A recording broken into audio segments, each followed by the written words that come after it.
जय श्री महाकाल। नमस्कार, আমি শৌভিক চক্রবর্তী। আপনারা দেখছেন জপায়ু ইউটিউব চ্যানেল। আজকের ভিডিওর টপিক আপনারা থাম্বনেলেই দেখে বুঝে গেছেন।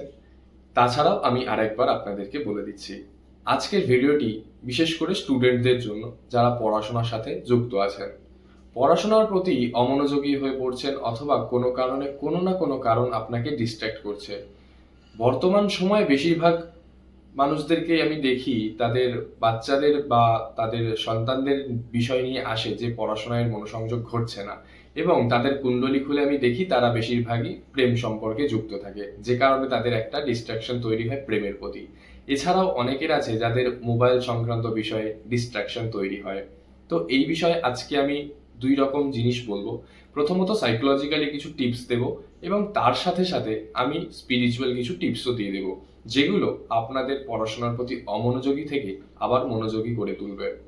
তো প্রথমত সাইকোলজিক্যালি টিপসগুলো আমি বলে দিই। আপনি যখন পড়তে বসবেন, পড়তে বসার সময় যে বিষয়টি নিয়ে আপনি পড়ছেন, হতে পারে আপনি জিওগ্রাফি নিয়ে আছেন, তো জিওগ্রাফির ক্ষেত্রে যেসব বিষয়গুলি দরকার আপনার, সেই সব বইগুলোই একমাত্র সামনে রাখুন। সেই মুহূর্তে অন্য কোনো বই আপনার সামনে রাখবেন না, সেটা অন্য কোনো বিষয়ের ক্ষেত্রে। আপনি জিওগ্রাফি নিয়ে পড়ছেন, জিওগ্রাফি সংক্রান্ত যে কোনো বই আপনি সাথে রাখতে পারেন, কিন্তু সেই মুহূর্তে হিস্ট্রি অথবা বেঙ্গলি অথবা ইংলিশ কোনো রকম বই কাছাকাছি রাখবেন না, এতে আপনার ডিস্ট্রাকশন তৈরি হয়। এছাড়াও আপনি যখন পড়তে বসছেন তখন আপনার মোবাইল ফোনটাকে সাইলেন্ট রাখুন, এতে আপনার ডিস্ট্রাকশন বিভিন্নভাবে কম হবে। কারণ বর্তমান সময়ে মোবাইলটাই হচ্ছে আমাদের পড়াশোনার প্রতি অমনোযোগী করে তোলার মূল কারণ। যত বেশি আপনি পড়াশোনার প্রতি অমনোযোগী হন, তার বিশেষটাই দায়ী হয় মোবাইল ফোনের নোটিফিকেশন। আপনি পড়ছেন, হঠাৎ নোটিফিকেশন এলো, আপনার মনটা পুরো মোবাইল ফোনের দিকেই চলে যায়। এক্ষেত্রে বিভিন্নভাবে ডিস্ট্রাকশন তৈরি হয়, তাই অবশ্যই পড়তে বসার সময় মোবাইল ফোনটার নোটিফিকেশন অফ করে রাখবেন, এতে আপনারই পড়াশোনার প্রতি মনোযোগী তৈরি হবে। এরপর আসি স্পিরিচুয়াল ব্যাপার নিয়ে।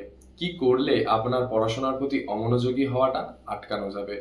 আপনার কিভাবে নেগেটিভ এনার্জি কানেক্ট হচ্ছে সেটা হয়তো বোঝা সম্ভব নয়, কিন্তু নেগেটিভ এনার্জি কানেক্ট হওয়ার ফলে আপনি যে পড়াশোনায় অমনোযোগী হয়ে পড়ছেন সেটা আপনি বুঝতে পারছেন।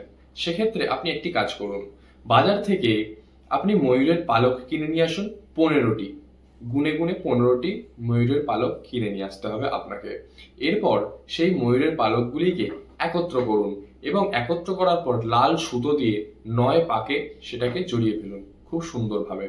এরপর সেটি আপনার পড়ার টেবিলের কাছে অথবা আপনি যে জায়গায় পড়তে বসেন অথবা আপনি যেখানে বইপত্র রাখেন সেই জায়গায় রাখবেন, এবং পড়তে বসার আগে একবার সেই ময়ূরের পালকগুলি দিয়ে নিজেকে হাওয়া করবেন। এতে আপনার নেগেটিভ এনার্জি ভীষণভাবে ডিস্ট্রয় হয়ে যায়, অর্থাৎ নষ্ট হয়ে যায়। এরপর যখন আপনি পড়তে বসবেন, পড়া হয়ে গেলে আপনি আবার সেই ময়ূরের পালক দিয়ে একবার নিজেকে হাওয়া করবেন। এরপর যেখানে বইপত্র রাখছেন সেখানে রাখতে পারেন ময়ূরের পালকগুলি, অথবা আপনি যেখানে পড়তে বসেন সেই জায়গায় আপনার চোখের সামনে যেন সেটি থাকে, এতে আপনার নেগেটিভ এনার্জি বিভিন্নভাবে ডিস্ট্রয় হয়ে যায়। এছাড়াও আরেকটি কাজ করা যেতে পারে, যেটি স্টুডেন্টদের বাবা মায়েদের করতে হয়। এটি স্টুডেন্টরা করলে কোনো রকম ফল হয় না, সেক্ষেত্রে স্টুডেন্টের বাবা মাকে এই কাজটি করতে হবে। কোনো এক শনিবারে অশ্বত্থ গাছের নিচে কিছু জিনিস দিয়ে আসতে হয়। সেগুলো কি কি? একটি পান, বোটা সমেত পান, তার মধ্যে একটি মিষ্টি এবং একটি এলাচ ও লবঙ্গ, ফুল সমেত লবঙ্গ হতে হবে। এরপর তার মধ্যে অল্প কিছুটা মধু দিয়ে সেই পানটি কোনো অশ্বত্থ গাছের নিচে আপনাকে বসিয়ে দিয়ে আসতে হবে।